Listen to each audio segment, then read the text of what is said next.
கிறிஸ்துவுக்குள் பிரியமான அன்பு சகோதர சகோதரிகளுக்கு இன்று 19ஆம் தேதி செவ்வாய்க்கிழமை உங்களுக்கும் உங்களுடைய குடும்பத்திற்கும் உங்கள் பிள்ளைகளுக்கும் கர்த்தருடைய ஜீவ வார்த்தை எரேமியா எழுதின புஸ்தகம் 29வது அதிகாரம் 11வது வசனம். நீங்கள் எதிர்பார்த்திருக்கும் முடிவை உங்களுக்கு கொடுக்கும்படிக்கு நான் உங்கள் பேரில் நினைத்திருக்கிற நினைவுகளை அறிவேன் என்று கர்த்தர் சொல்லுகிறார். அவைகள் தீமைக்கல்ல, சமாதானத்துக்கு ஏதுவான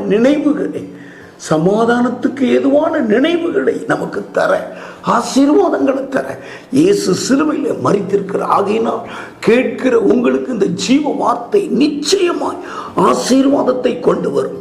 பரலோக தகப்பனே, கேட்கிற ஒவ்வொரு இந்த வார்த்தை நிறைவேறி ஆசீர்வதிக்கப்படட்டும்.